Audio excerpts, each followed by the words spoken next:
राशिद भाई हमारे साथ हैं, भट्टी साहब भी हमारे साथ हैं। वेलकम, अस्सलाम वालेकुम। राशिद भाई, सबसे पहले तो प्लीज़ ये बता दें कि ये इनसे कल, क्योंकि हम देख रहे थे और लग रहा था कि बड़ी मुश्किल पड़ी हुई है, या तो ये बाउंड्रीज के इंतजार में खेल रहे थे, या क्योंकि 1-2 तो कोई ले ही नहीं रहा था रन्स, तो जरा ये समझा दें कि हो क्या रहा था। मौसम की वजह से कंडीशंस ऐसी थी कि वी कुड नॉट था, बारिश बाद में हुई है। मौसम व्हेन इट स्टार्टेड ऑफ तो मौसम बिल्कुल ठीक था, मौसम को ना ब्लेम करें। जी राशिद भाई, हम पूछते हैं राशिद भाई। अस्सलाम वालेकुम। पहले अब्दुल्ला भाई इस्लामाबाद होके गए, तो बहुत अच्छा मौसम है यहाँ पे, और एक बड़ी खबर है इनके बाद जाने के बाद हुई है कि एक स्टेडियम बन रहा है अपना पार्क में, जो कि एक आइकॉनिक होगा पाकिस्तान के लिए। तो ये खबर जो वैसे आ तो चुकी है लेकिन कहीं टेलीविजन पे नहीं आई है। तो CDA के उसमें बन रही है और मोहसिन नकवी साहब शायद इसको बना रहे हैं, और बड़ी खबर है ये।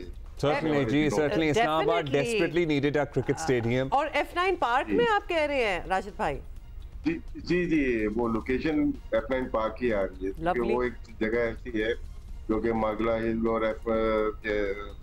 दूसरी एवेन्यूज के साथ लिंक करती है, और उसमें मेरे ख्याल से रास्ता भी ठीक होगा, और इतना पार्किंग की बहुत ज्यादा जगह है, जिसकी वजह से इसको जगह को लिया है। जबरदस्त। बाकी मैच के ऊपर आते हैं। मैच के ऊपर ये पहली बैटिंग वहाँ पे हमेशा डे नाइट मैच में पहली बैटिंग इश्यूज होती है, वहाँ पे ब्रेक भी मिलेगी, सीम भी मिलेगी, और साइम अयूब और अब्दुल्ला ने अच्छा स्टार्ट किया, बस एक को आगे जाना था, क्योंकि ये क्रिकेट ऐसी है जिसमें इन फॉर्म बैट्समैन का विकेट पे पिच पे रहना जरूरी है, जिसमें साइम अयूब थे, और बाकी दो जो थे उनकी बैटिंग बहुत तेज थी। एक हसन नवाज थे, एक हुसैन तलत थे, दो ऐसे बैट्समैन थे जो कि आगे लेके जा सकते थे। मायूस किया सबसे ज्यादा मेरे ख्याल से मोहम्मद रिजवान ने। बाबर तो आउट हो गए, लेकिन उन्होंने बहुत टाइम लिया, 38 बॉल दी है उसके अंदर, जो 7 ओवर होते हैं, ये 6 ओवर हो जाते हैं, तो वो बहुत टाइम लिया। उसमें आप सिंगल डबल निकालने चाहिए, बिल्कुल। वहां से प्रेशर जब पड़ जाता है, ये नहीं पता था बारिश हो जाएगी कितनी होगी, तो वो जो डॉट बॉल है ना, वो पाकिस्तान को क्रॉस करके ही वो हमें ले डूबी, बेसिकली बारिश तो कमी थी, लेकिन अगर वो हमें डॉट बॉलें ले डूबी। राशिद भाई 36 बॉलें रिजवान की हम बात कर रहे हैं, 18 रन बनाए, 38 बॉल्स 38 पे। हाँ जी, उन्हीं की मैं बात कर रहा था। लेकिन इनफॉर्म जो बैट्समैन है, हुसैन तलत की सबसे की विकेट थी, वो बहुत ही अच्छा खेल रहे थे, क्योंकि मैं बार बार ये कहता हूँ कि सीजन प्लेयर है, काफी पुराने प्लेयर है, उनको गेम बिल्ड करने आती है। वो आगे की बॉल को कट मारने चले गए आउट, वो अगर आउट तो हो गए, बहुत ही अच्छा। लेकिन हसन नवाज, बारिश हो, आंधी हो, नहीं तो हमारे बल्लेबाज अपनी गलतियों की वजह से आपको लगता है अपनी विकेटें गंवाते रहे, या फिर इट वाज डिफिकल्ट शुरू में? जाहिर है कंडीशंस आपने बताया ऐसी होती हैं कि पहले बैटिंग करने वालों को मुश्किलात आती हैं, सो ज्यादा कंडीशंस का अमल दखल था या हमारी गलतियां ज्यादा थी? नहीं, कंडीशन देखिए, आप जो इंटरनेशनल क्रिकेट जब इंसान खेलता है तो इन मुश्किलात को अच्छा टैकल कर सकता है, जब ही तो आप इस जगह पे पहुंचते हैं। तो शुरू की जो बॉल होती है वो तो निकाल ली थी आपने, उसके बाद स्ट्राइक को रोटेट करना पड़ता है, वो उसमें नाकामी हमें हुई है। और बारिश ने जो इंटरप्शन हुई है ना उसके अंदर, खेल में वक्फा जो हुआ है, उससे बहुत मुतासिर किया हमारी बैटिंग को, और वो हम टारगेट एक सेट ही नहीं कर पा रहे थे। फिर डकवर्थ लुइस पे आ गए और उस पे उनको बहुत सारे इश्यूज हैं। ज़ाहिर है रिजवान की भी अभी हमने तफसील से बात की, वो अपनी फॉर्म की बहाली के लिए तगोदौ में ही नज़र आ रहे हैं। हम बात करेंगे अब्दुल माजिद भट्टी साहब से। भट्टी साहब, 3 चेंजेस भी थी हमारे इस मैच में, बताइएगा क्या सूरत हाल आपके ख्याल में बनी जिसकी वजह से we ended up losing this match? और हम हुसैन तलत की बात कर रहे हैं, हम हसन नवाज की बात कर रहे हैं, तो वो जो हमारे लेजेंडरी बल्लेबाज हैं, बैटर्स हैं, उनसे पहले भी तो इनको ला सकते हैं ना, अगर ये हमें इन फॉर्म नज़र आ रहे हैं। बहुत शुक्रिया अब्दुल्ला रोमा। देखें, आज हम पहले चूंकि बैट्समैनों की बात कर रहे हैं, तो पाकिस्तान की हिस्ट्री के एक बहुत बड़े बैट्समैन थे हनीफ मोहम्मद, जिन्होंने 14 घंटे वेस्ट इंडीज में बैटिंग की और टेस्ट मैच उन्होंने बचाया। तो आज हनीफ मोहम्मद की बरसी है, उनके बेटे शोएब मोहम्मद का मुझे मैसेज आया था, मैंने कहा चलें थोड़ा सा हनीफ मोहम्मद से चंद लफ्ज़ बोलकर आगे बढ़ते हैं कि पाकिस्तान की हमने उनके लिए ट्रिब्यूट एक तैयार किया हुआ है। Bhatti Sahab, thank you for reminding us, and certainly Hanif Mohammad Sahab को कौन फरामोश कर सकता है? जब पाकिस्तान क्रिकेट का नाम आएगा, हनीफ मोहम्मद का नाम जरूर आएगा। तो later in the show we will be honouring him as well. Great little master. जी भट्टी साहब, देखें, मेरे ख्याल में हम 2019 के बाद पहली बार वेस्ट इंडीज से वनडे इंटरनेशनल हारे हैं, बाबर और रिजवान दोनों मैच हमने पहले मैच में तो दोनों को अच्छा खेलते हुए देखा, लेकिन कल के मैच में दोनों जिस तरह स्ट्रगल कर रहे थे, मुझे लग रहा है कि दोनों की बैटिंग में अभी तक वो कॉन्फिडेंस आ नहीं सका। जब से वो T20 टीम से बाहर हुए हैं तो लग रहा है कि उनका कॉन्फिडेंस भी काफी हद तक कम हो गया है। तो पाकिस्तान के जो टॉप के 4 बैट्समैन हैं, साइम अयूब, अब्दुल्ला शफीक, बाबर आजम और मोहम्मद रिजवान, जब आपके टॉप के 4 बैट्समैनों में से कोई भी बड़ी इनिंग्स ना खेल सके तो फिर तो टीम ने स्ट्रगल करना है। लेकिन कल जिस तरह 3 चेंजेस हुई, आप देखें कि अबरार अहमद आए, उन्होंने बहुत अच्छी बॉलिंग की, हसन अली की वापसी हुई, उन्होंने बहुत अच्छी बॉलिंग की, इवन मोहम्मद नवाज, उनकी बॉलिंग बहुत अच्छी थी। फिर जब पाकिस्तान इस छोटे से टोटल को 35 ओवर में डिफेंड कर रहा था, उस वक्त आप देखें पाकिस्तान के जो नॉन रेगुलर बॉलर थे, साइम अयूब और सलमान अली आगा, इन्होंने 7 ओवरों में 66 रन दे दिए। पाकिस्तान के फास्ट बॉलर्स में आप देखें शाहीन शाह अफरीदी मुसलसल स्ट्रगल कर रहे हैं, शाहीन और हसन अली ने भी 70 रन दे दिए।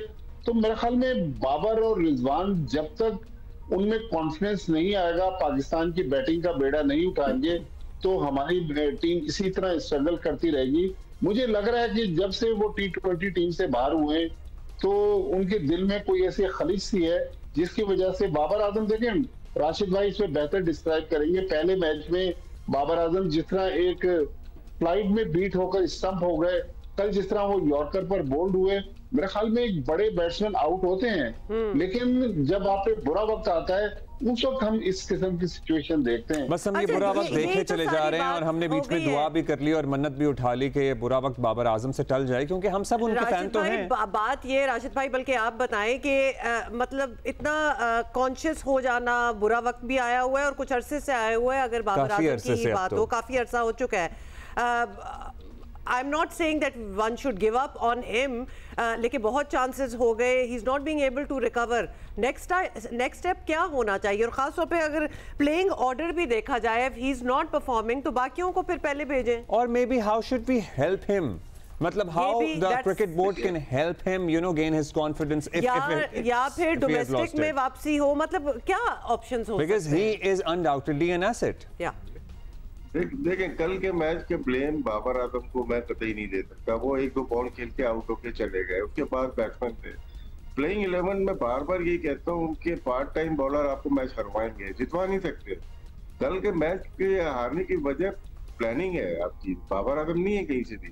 कल की प्लानिंग में साइम अयूब की बॉलिंग है, आपकी सलमान अली आगा की बॉलिंग है, आपकी प्लेइंग 11 है। तो इसमें देखना पड़ेगा ये T20 नहीं है, ये पूरे 50 ओवर का गेम है। और यहाँ पे जब मार लगना शुरू होगी तो फिर एज अ कप्तान आपको लगता है कि कप्तानी वजह बनी हमारे कल का मैच हारने की? कप्तानी तो हो ही नहीं रही ना, कप्तान तो लाहौर से हो रही है या ट्रिनिडाद से हो रही है। आपकी टीम तो 1 महीने पहले बन गई थी, कप्तान तो था ही नहीं उस वक्त, तो उसको तो टीम पकड़ा दी थी कि कप्तानी करनी है तो करें आप, वरना हमारे पास ऑप्शन मौजूद है। तो कप्तानी लाहौर तो फिर उन्होंने ये कप्तानी क्यों ली? ये तो ऑलमोस्ट बन गए ना आप, तो उन्होंने ली क्यों ये कप्तानी? हर राशिद लतीफ एक ही आया जो मना कर सकता है, पाकिस्तान में दूसरा कोई आया ही नहीं है। ये हमेशा से बोलते हैं कि ऑनर है मेरे लिए कप्तान बनना, हारना ऑनर नहीं बन रहा है इनके लिए, बुराई नहीं बन रही। लेकिन जितने भी कैप्टन उठा के देते हैं, शाहीन ने भी ले ली, शाहीन ने तो वो किया जो किसी को करना ही नहीं चाहिए था। फिर बाबर ने दोबारा कप्तानी ली, फिर उसके बाद सलमान अली आ गया। ये मतलब कि एक ग्रुप, हम तो 90s के जले हुए हैं ना, हमने तो एक एक चीज देखी हुई किस तरह से क्रिकेट बोर्ड यूज करता है प्लेयर्स को, और यूज होते हैं, शतरंज के मोहरे होते हैं। जब जिसको मर्जी बादशाह बना दिया, जिसको मर्जी प्यादा बना दिया। तो एग्जैक्टली रिजवान के साथ भी वही हुआ है।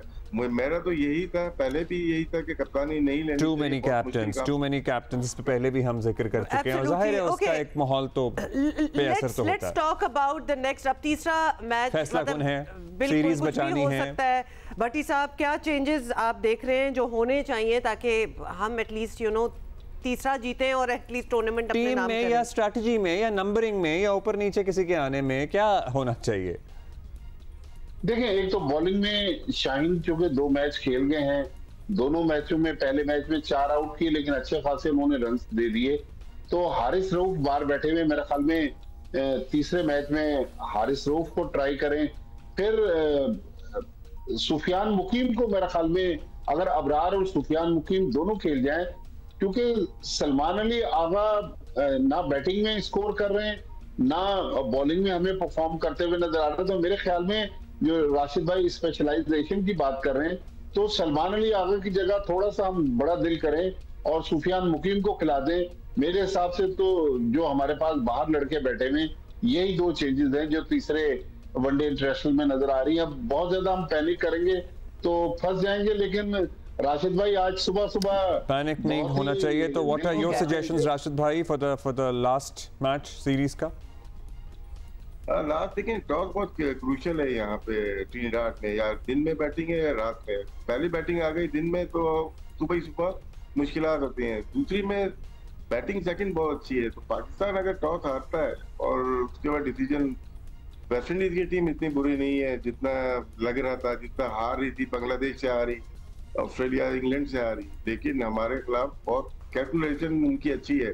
हालांकि बहुत अच्छे प्लेयर्स उनके मिसिंग हैं, लेकिन वेस्ट इंडीज जोर लगा रही है कि वो रैंकिंग को अपनी बेहतर करे वर्ल्ड कप 27 के लिए। तो वो भरपूर कोशिश करेगी और वेस्ट इंडीज के बहुत चांसेस हैं कि सीरीज जीत सकती है। बहुत शुक्रिया आपका राशिद भाई। फिर तीसरा मैच होगा, फैसला कुन मार्का होगा पाकिस्तान के लिए। इंशाल्लाह हम जीतेंगे और फिर सीरीज की जीत को आपके साथ दोबारा डिस्कस करेंगे। और फिर सरप्राइजेस करते होते हैं, और फिर आपको पता है कि हमारा बड़ा एक इंपॉर्टेंट अगस्त का महीना है, 14 अगस्त भी आने वाली है। 14 अगस्त का तोहफा तो मिलना चाहिए ना? ऑलमोस्ट एक तोहफा ही हो जाएगा और इंशाल्लाह हम कर लेते होते हैं। We make up for all our loss.